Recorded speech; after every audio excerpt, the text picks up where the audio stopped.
full-time faculty member at the Mayo Clinic since 2016. Dr. Spaulding conducts research related to the outcomes, quality, and value of healthcare. Much of his work has been used to inform clinical and administrative practice to encourage improvement or identify the benefits of interventions concerning patient safety, outcomes, or efficiency. Please join me in welcoming Dr. Spaulding. Yes. Excellent. Thank you. I'm very happy to be here. I'm very happy to have made it. I had a little bit of adventure on the way here. Had the opportunity to sleep in the Charlotte airport last night. So if you ever get the opportunity, pass on that one.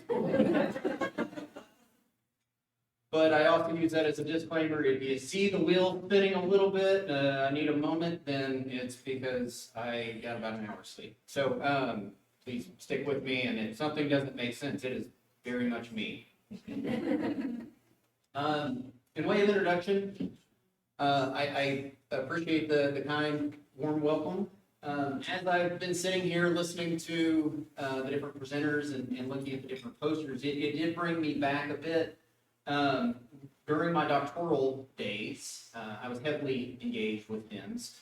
And in fact, my doctoral, or my dissertation, see these wheels are already spinning a little bit, was focused out of some HIMSS data that I was able to acquire in Texas, focused at human resource information systems. And that kind of helped set my path in terms of looking at large data sets and engaging in different types of research that I am excited about sharing with you today. In terms of the agenda, you can see it here. I already started on the intro, obviously, but then talk a little bit about learning health system, the activities that I and my colleagues are really engaged with on a day-to-day basis, what we really mean by this, how we try to enact it, and then a couple of example projects that I will be cognizant of time with, because we can go into, I love talking about this stuff, so I can talk about it all day long. I understand you may not want to listen to it all day long, so we'll keep it going. And then I have some reflections, some things that ideally will be helpful to think through, or I find helpful thinking through, whether it's my projects or my teams or anything along those lines. And then obviously, or maybe not obviously, but absolutely happy to discuss more after the fact. So as introduced, I am at the Mayo Clinic. For those of you who do not know, and I think there are, this is maybe not common knowledge, there is 3 of us. Actually, there's a lot more because there's a health system, but there's too many pictures to put up. Those are all in the Wisconsin and Minnesota area. The 3 main campuses, the ones that we call the destination campuses, are located in Jacksonville, Florida. That is the location that I am at. It's in Phoenix, Arizona, and then also in Rochester, Minnesota. Well, my introduction to Mayo Clinic, originally I was a faculty member at the University of North Florida teaching in their health administration program.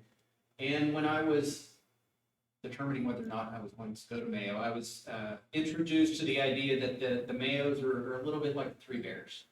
We have the it's too cold Mayo, it's the too hot Mayo, and the just right Mayo. And I'm happy to be at the it's just right Mayo. I am part of the Kern Center, as we call it. This is the Robert D. and Patricia E. Kern Center for the Science of Healthcare Delivery. The Kerns were generous in terms of an endowment that was provided to Mayo Clinic back in 2010. And the idea with the endowment is they saw great benefit in much of what we have already been talking about today, that intersection of research and education and the practice, and how do we consistently bring together diverse experts who can then create and evaluate data to help make or transform the practice. And so on a day-to-day basis, that is what we are trying to do. We are really heavily engaged in this concept called learning health system, which I'm sure many, if not all of you have heard, but it's worth maybe setting some touch points here of what we're really talking about. Right, so in the learning health system, it changes the way that research and data engagement is transitioned into the practice in a couple of, I think, really important ways. Traditional research, like when I was at the university, we would create a lot of things and then kind of go to an organization and say, hey, is this kind of what you would want? Does this look okay? Does this make sense to you? Would you use these things? And sometimes they would say, yeah, absolutely. Tell us more, or yes, let's engage and let's try to figure this out. A concerning statistic that I've continued to hear over time is that the majority of things that we have engaged with through our large granting agencies typically last for about the period of time the grant does. And then it goes away. And so as we think about how we are engaged with data, how we are engaged with our practice sites, how can we best make use of expertise? How can we best make use of research? And how can we make it transformative? And so ensures the learning health system. So we have to have leaders who are really committed. We're really not going to make it very far if we are trying to accomplish things that are not within the strategy or within the approach, the mission of the organization. So we have to be aligned there. We have to have leaders that are supportive. We have to have the ability to gather data. We have to have IT methods that are conducive to us collecting it, whether that's through our EMRs or through opportunities for data capture in other regards. We have to have some of those aspects. We really want to make sure that patients are involved. This is particularly important at Mayo Clinic, as our mission is the needs of the patients come first. But I also know that is what we are all in healthcare for, right? We want to make sure that we are treating patients, they are getting better, they're happy with the care provided. And so we also want to engage them into the research, make sure that the activities that we are conducting are appropriate, are not just something else that adds burden. We want to analyze data and patient experience, and then we want to assess those outcomes. And so this diagram that you see on the right here, you really see research as an outside piece, and then kind of the flywheel in the middle, right? We have our evidence, practice, and data. One of the things that we've noticed is it doesn't really matter what the research truly says to some degree. If our practice leaders, if the folks that we are engaged with in the practice are not interested, are not potentially going to lead it into the practice, then we spend a lot of time and effort, and it really doesn't do a whole lot.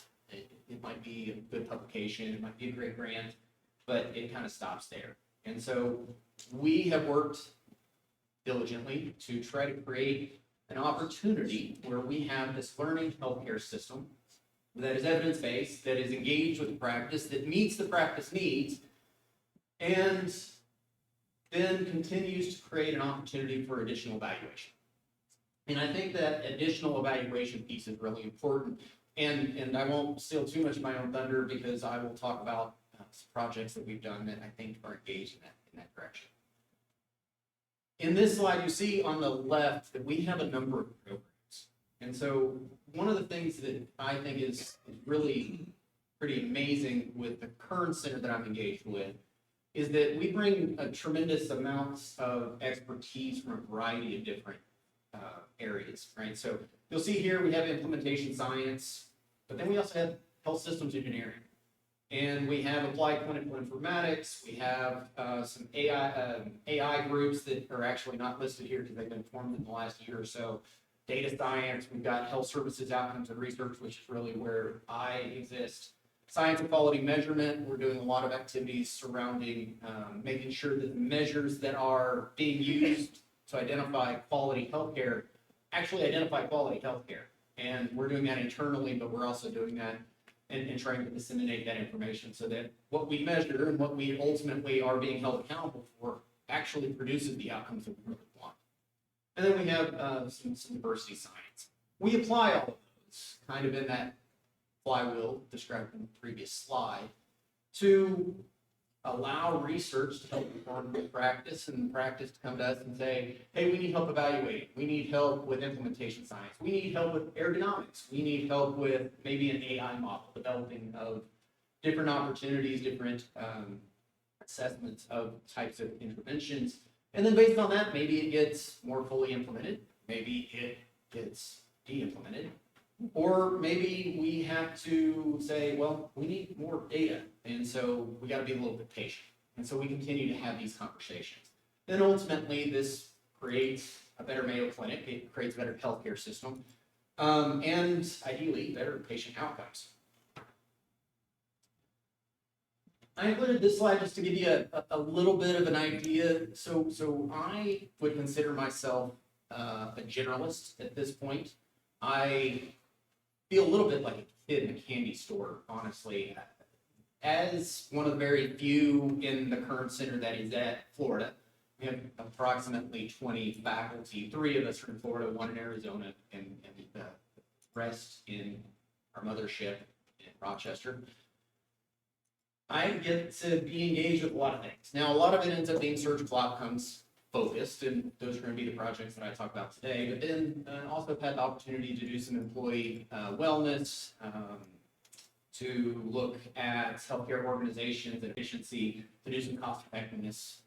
So there's a variety of things that we try to deploy our skill set to, again, with respect to a meeting of practice need. And so we have committees, we have structures that allow us to make sure that what we're engaged in is important. Otherwise, we can spend all of our resources on things that maybe are not as important to the practice, and then ultimately wouldn't be implemented. And so we have a bi-directional relationship.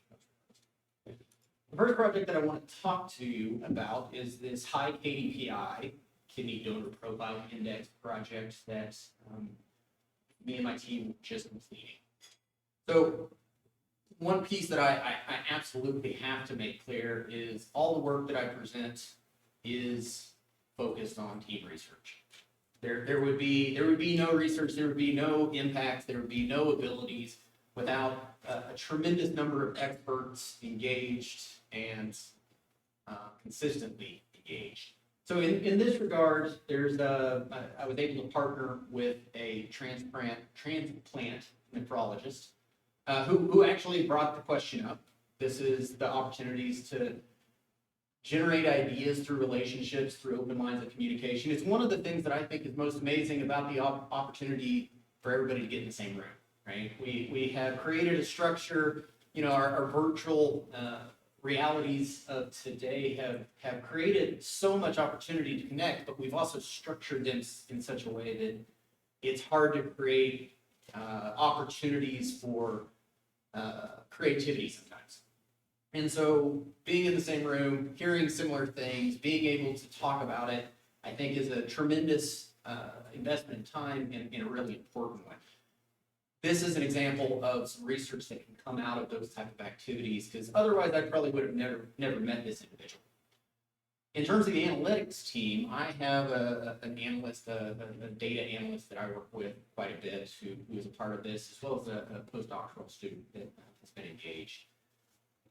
The key idea here, and I'll get to the purpose in just a moment, is that for those of you that are not transplant nephrologists, which was including me, I had no idea, that based on the quality of the kidney from the donor, then there is an expected difference in the life of the graft or the life of the patient, right? And this is, again, team science where somebody's explaining something to me and I said, okay, what's good, what's bad? That's what I need to understand, because I can understand some stats, I can understand some data, but outside of my expertise related to the clinical aspects of care. And so he's saying, we would prefer patients who receive a kidney transplant receive a living donor. That gives them the best opportunity. However, there's a whole lot of folks that are going to be willing to give up their kidney to give it to somebody else. Understandable. So most of those patients come from deceased donors. And depending on how old that person is, what other comorbidities might be relevant to that donor, then the quality of the kidney is reduced. And so as we were talking, he said, the things that really kind of keep me up at night are these older patients who are often provided with the worst kidneys because of supply and demand, essentially. And they are looking for information about what that really means for them. He says, I have a hard time saying, you should wait on the wait list, you should stay on the wait list, or you should go with this kidney that is maybe not as ideal, but it maybe it is better than staying on the wait list, or maybe it's better than trying to wait for something better to come along. Just so, again, kind of level setting here, the kidney wait list continues to increase, right? The number of folks needing a kidney transplant continue to increase. So there continues to be this debate of how do we best assess who needs them when, and when one comes available, then oftentimes you want to take that. So how do we best inform patients? What are the outcomes here? And for older patients, how can we best provide them with information that helps them make the best decision? So we said, okay, we can help with this. We have data. So we use the United Network of Organ Sharing UNOS data set, which contains information about not only the transplants, when it happened, what type of donor. We have the KDPI information, and then we have some information about dialysis, right? So in this case, all the kidney transplant patients would have been on dialysis. The longer they're on dialysis, typically the sicker they are. And again, they would all be, in this case, 60 years or older. We went through a lot of work trying to figure out how can we best prepare what's better for the wait list or transplanted patients, and won't get into all the methodological dynamics there because it is a lot, but in short, we looked over essentially the last 10 years to try to understand this. What we did is we used a propensity matching scheme, right? So this is retrospective data. And in this case, on the left-hand column here, you see all of the variables that we matched on, right? So you have age of dialysis, gender, race, etc. I'll read them all to you, but that is what is there. The black dots are the unmatched. The dots that are not filled in are matched groups. And so we said, okay, so these patients, we're going to match somebody who's still on the wait list to somebody who received a transplant. We are going to make sure they have a similar amount of dialysis time, that they're going to be similar in terms of the other comorbidities, the other things that we think would be associated with mortality that we could actually pull out of the data set. And we matched it. Think case control study here. And ultimately, our match is really pretty good. Now, I'm not going to show you all of the different pieces, but we matched in addition on dialysis time, and we matched in another match on patients that were receiving a high KDPI versus a not high KDPI. So a greater than 85% one versus less than 85%. Again, I'm going to show you all those details, all the matches. Okay. Outcomes, right? I know there's a lot to look at here. You can always look at the p-values. That's an easy way to figure out what's going on sometimes, right? So in the column in the middle, then we see at the very top that overall, when we compare patients, older patients that would receive a high KDPI versus stay on the wait list, their survival is better, and it's quite a bit better, right? So this is kind of step one of us saying like, all right, well, maybe you should suggest to them that, you know, it is better to get the kidney, even if it's not a perfect one, that it will be better than for them to stay on the wait list. And then we said, okay, well, maybe dialysis time really matters here. And so we again matched and we said, okay, if they have greater than the mean dialysis time for the entire sample, then does that matter? Again, no, it doesn't matter. Getting the transplant is beneficial. And same thing with below the mean, you know, the patients that would be more equal in terms of health, in terms of dialysis being less sick, that is, then also it would be better to get the transplant. The surprising finding was that we also assumed then that, you know, the patient that received the not high KDPI, I'm not calling it low KDPI would be like less than 25%. This would be below the 85%. There really is no difference, right? And so you can see that here in both the hazard ratio, confidence interval, the p-value. For those of you that don't like any of the numbers, here is the Kaplan-Meier curve associated, right? And so this is the green line here, which is the top line for those of you in the back, is the high KDPI line. The red line, or the bottom line, is the wait list time. So you can see here that there is a pretty clear separation between receiving the high KDPI in terms of survival, higher is better, versus the wait list. And then this is the other graph that I was trying to describe. I'm not including all of the dialysis ones because we'll be here for forever. But this is the one that looks at the high KDPI versus the not high KDPI. And really, you can see that there is no separation. And so again, this is kind of this information that we're trying to understand. Ultimately, we were able to go back to, well, he was actually participating the entire time, but the nephrologist said, listen, here's what our results are showing. You know, when we were talking to patients, when you were talking to patients, it's not my duty, then this information may help them make a decision, right? It provides them insight that they might not otherwise have.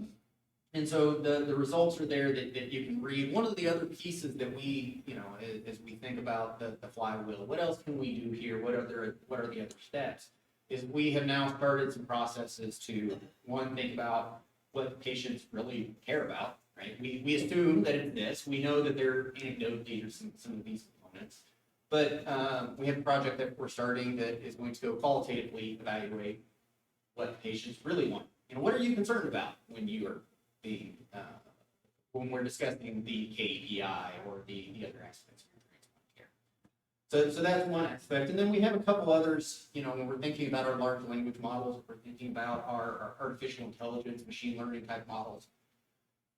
We are trying to pull information out of the donor files to better understand what different components of risk for donors are for things like kidney transplant or things such as heart transplant.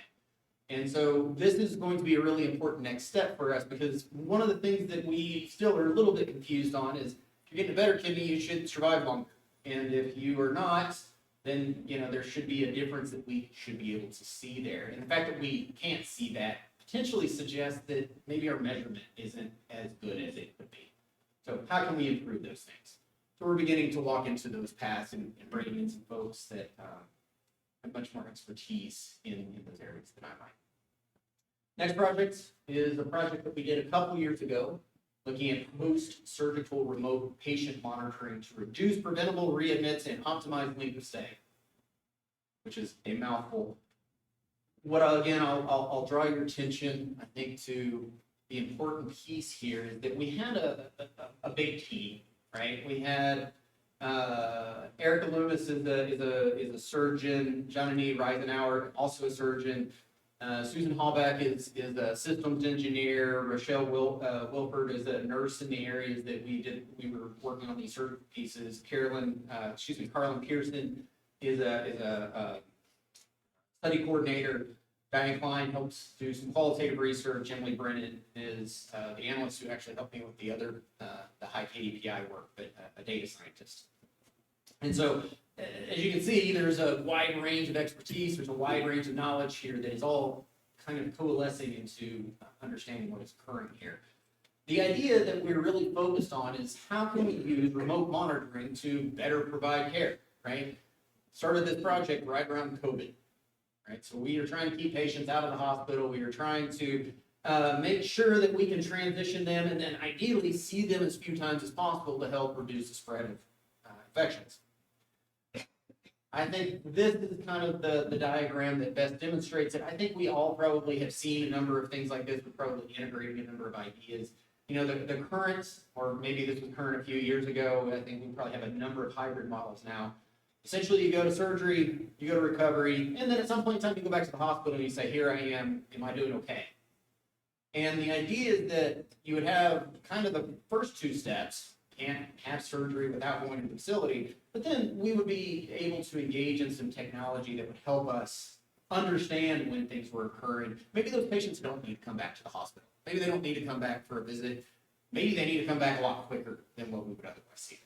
And so how do we engage with that? And, you know, make sure that patients are being cared for as best as we can using the technologies that exist. So we utilize this equipment. We had a Samsung tablet, Bluetooth enabled, scaled blood pressure cuff and monitor, pulse oximeter, and a thermometer. And we asked patients, we sent it to them, said, go home, there'll be a box. We want you to use this for 30 days. And please fill out all of the questions that we have about your symptoms and the things that you are feeling, fill out, or essentially use these peripheral devices, and then if there were any concerns, then a nurse would call, or the patients also had a nurse phone line that they could call and say like, hey, I don't feel very good. So just as an example of some of the things, the documents were, or the device was pretty sensitive. We had one patient who ate a popsicle right before they took their temperature, and they got a nurse phone call, right? Because it was like, wait, why is your temperature so low? And so this is kind of how this process works. We did the study for about a year. And the main goals were to make sure that, we could help reduce length of stay, but then we also wanted to make sure that we at least didn't harm readmission rates for ED visits. We always want to have a counterbalance when we're doing some of these quality improvement things.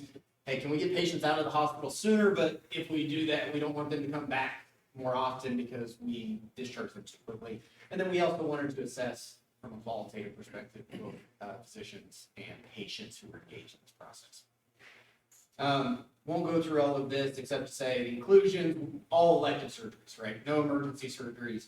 We did it for 30 days. We compared it against just normal standard of care, and had a number of folks that we said, these individuals would not require normal standard of care, so we want to exclude them. Ultimately, our population was randomized into whether or not they receive standard of care or the intervention based on age, the Eastern Cooperative Oncology Group, or ECOG. Think Karnofsky score, functional status here, something easy for a study coordinator to identify and say, yes, the patient is mobile, they're not mobile. With that, we ended up with 145 patients not receiving remote monitoring, 147. And, to make sure that our study was okay, and I didn't want to just show you like a gigantic table, you'll have to take my word that age, sex, race, ethnicity, the surgery group, all of those surgeries that I showed you in that previous list, as well as functional status and their ASA score, no difference between those two groups. So we had a pretty good balanced group based on our randomization. Now, here is something that we were maybe a little bit surprised about. Again, if you want the p-values, then they're up at the top. If you like the graphics, obviously you see where those are at. What you'll notice is there's not any difference, right? When we're looking at 30-day ED visits or post-operative length of stay, that post-operative length of stay was our primary outcome. You can see there's in that red group or in that left group that there is a greater distribution of data points because it's a continuous variable compared to the turquoise-ish blue box, but not enough to be significant, right? Not enough for us to say, yeah, there's a big difference here. And then same thing, the ED visit was just a yes/no variable, and so you can see, yeah, it's not looking like there's a whole lot going on here. We had 30-day readmission, for patients that had a length of stay that were at least 24 hours. Again, no difference. 30-day readmissions, in general, no difference. So maybe I'll pause there for a second and let you consume that. So we use this remote monitoring, and essentially, we found it didn't do anything. It's exactly what everybody wanted to hear, right? Let's do more work, and it doesn't change anything. We said, okay, that's interesting. Let's figure out what other pieces are here. What are our rival hypotheses, right? Like maybe people in the remote monitoring group didn't use the thing. And so we went through this, and we've got, I tried to highlight the important numbers here, right? We had about 86% of folks that logged every day for 30 days, right? Like pretty good compliance to me. Had to log specific questions, so those were the vitals. They had to answer specific questions. 78% answered the questions. On average, we had nurses making 5 phone calls per patient. About maybe, not very many patients having to call in, right? It's probably not super surprising, but patients weren't calling often. Part of that was the nurses calling when they saw any issue. There were some symptoms that were part of this, and generally patients, had about 1 to 2 that they were identifying. This was fairly consistent. And then we made just some additional, hey, we just want to follow up. And generally that was 3 calls per patient. All right, so again, from a compliance standpoint, from a usability standpoint, seems like we're doing a lot of work here, right? And again, no differences. We did ask the patients, we said, okay, here's the survey question. What do you think about this thing?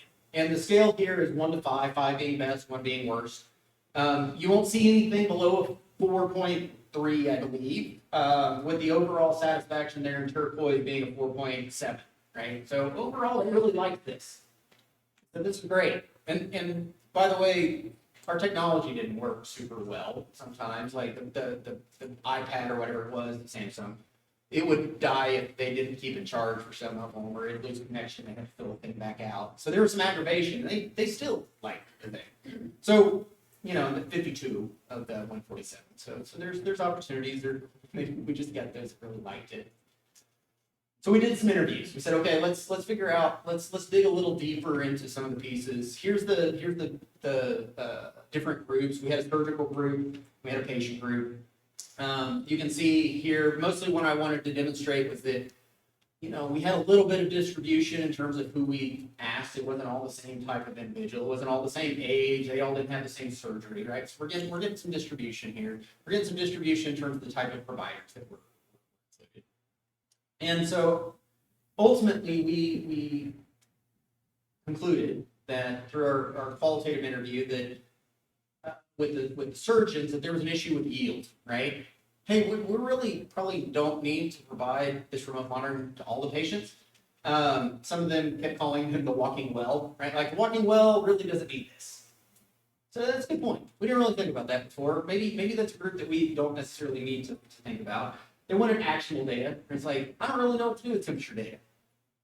I know I need to tell them to come in if it's too high or too low, but otherwise, maybe that doesn't matter to me. Maybe what would be really helpful is if I had a photo, right? If I need to assess a wound, photo of that wound might be really helpful. Maybe they're diabetic, and I need to assess some of those things. So there's a variety of ideas that they were describing there. And then they wanted some feedback, right? Hey, I see these patients and nothing, I don't ever get any feedback on what happened to them. It would help encourage me to continue to use it if you all told me, hey, by you doing this, this patient avoided a readmission. We were able to get to them. And there were some of those patients. Some of those patients had some medication corrections. There were some patients that identified that they were declining and that this process helped them. Just hard to capture it in data.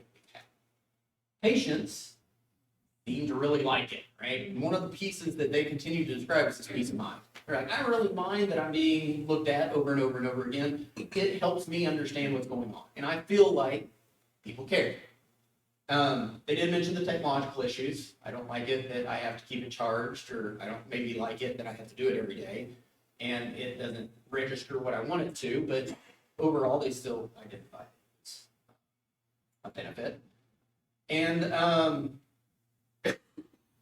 they felt like that either patients that couldn't do anything at all, you know, were so sick that they probably shouldn't be out of the hospital, or that patients that were so healthy that they were going to be recovered the next few days probably didn't need it. So we had some coalescing of some ideas. Ultimately, this is kind of what we describe. We have a Center for Digital Health that had created this pyramid. I know there's a lot to look at here. Really think of it as almost what I've described so far. At the bottom would be your walking well, and that should be probably pretty passive engagement with these individuals. And then as you get toward the top of the pyramid, then, you know, we would need a lot more intensive monitoring. And Mayo Clinic has worked on an advanced care at home model, sending patients home without having them be discharged into the hospital itself, trying to use some of these remote monitoring. But they've really focused on making sure that sweet spot of an individual, they're not so sick that they really can't go home, but they are not so well that we really don't need to monitor them. They're not an elective outpatient type of procedure. Then, you know, we have different levels of monitoring here. And so this has also been, as we've talked about, some of our machine learning and risk assessment, trying to identify how do we actively define who's going to fall into these groups, right? Because we could all have kind of that anecdotal experience and say, well, I think this patient probably but everybody wants a little bit better than those things. So there's been a lot of work after some of these activities to say, how do we create a risk score? How do we identify who might best benefit? So again, in terms of conclusions here, and maybe I didn't mention this before, all the surgeons are like, we absolutely need to keep doing this. This is in its infancy. This is going to be the way that we're going to do this work in the future. We need to keep doing it. This is good to start. Opportunities for improvement. And so again, that opportunity for improvement is high-risk patients. It's advanced technologies. We obviously want the technology to work so the patients don't get frustrated.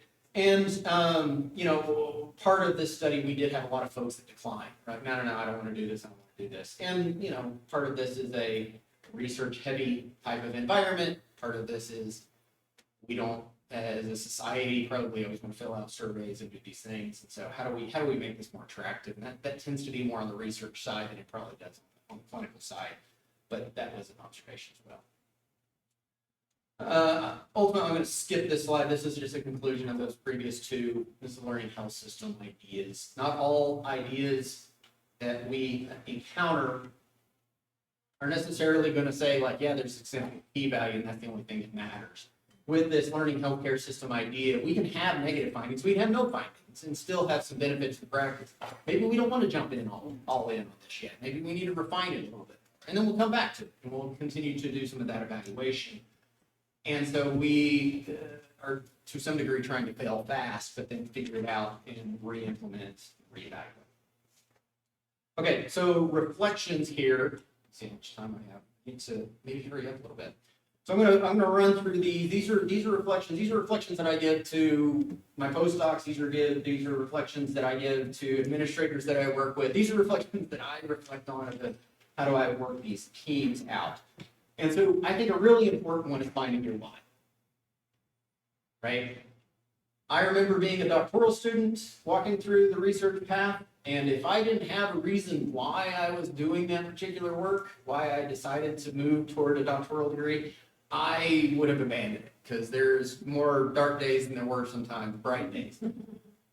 Similarly, with some of these research projects, there can be more problems than there are solutions, particularly early on. And so why are we doing this? What is our ability to say our guiding light, our guiding principle is X? What does that provide us with? Gives you something to fall back on and to latch into for why you're going to problem solve something that you really don't perhaps want to, or is something external to what your day-to-day job is when we're thinking about research, when we're thinking about how to innovate. Find your who. So I think you all have done a good job. You're here, right? You're talking to other folks that have similar ideas. You're talking to folks that are trying to solve similar problems within your own organizations. You got to find your who. You got to find your who if it's a research project, if it's an implementation project, an intervention, whatever it is, right? The folks that you're engaged with are going to help you along that path. If you're doing it all on your own, that's a lonely, lonely path. And it's going to be hard. It's going to be slow. You want to go fast, maybe that is in the short term going to work, but not in the long term. And if you want to go far, you go together. This is kind of a sub-bullet of that, is mentorship is really important. And the picture here is probably like lack of mentorship. You end up on a road in the middle of nowhere, and it's snowing, it's icy, and it all looks intimidating, you don't know where you're going. And I think we all have those experiences. I think that's fine. It helps to find that you need some individuals in your life that can help walk you down that path, or tell you how they walk down that path, or give you perspective when you say, I feel like I'm lost. And say, well, you might be, but here's some opportunities to get unlost. And so getting and connecting with folks that can help sharpen you, can make you better, as well as your contribution to others, I think is incredibly important. And I want to, it's a piece that I really have thought a lot about, particularly as we've gotten out of COVID. I feel like we go alone on a lot of things. We think that we, have a perspective that is all unto ourselves. And finding that commonality, finding that ability to connect, finding that ability to lift each other up and sharpen each other is an incredible thing, not only for research, but for a lot of other aspects of life. Okay, I'll step off my soapbox. Find your way. I think the path is sometimes something that we think is completely defined. And I would argue it's not. Right? So your way is your way, right? Like your path is your path. Find your team, find your why, and it's okay that it looks different than somebody else's path. Right? We talk about career paths all the time. It's got to be this, and it's got to be this, and it's got to be this, and it's got to be this. And I don't think that's reality for many of us, maybe most of us. It can be that way. It can be what my mentor did. It can be what my friend did. It can be whatever else. It could be how this research worked previously.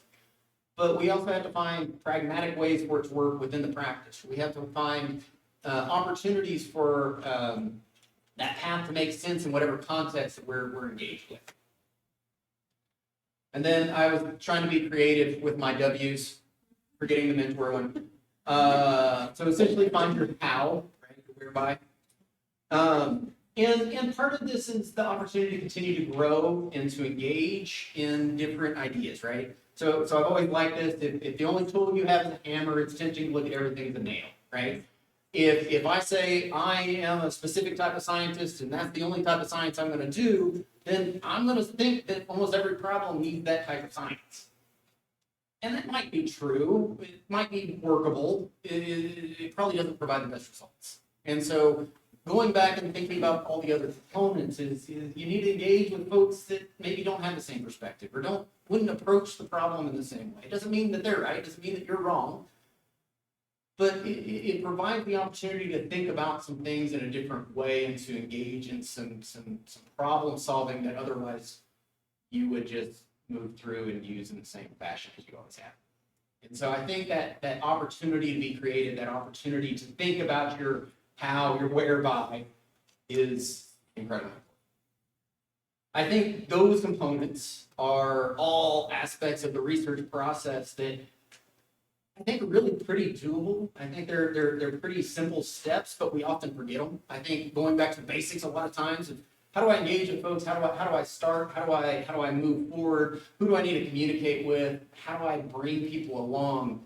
Ultimately allows for a lot of the work that we're doing to be much more successful than it would be if it is solely driven by an individual, solely driven by a specific outcome that you only have defined and is only done in one specific way. So that is all I have. Appreciate your time.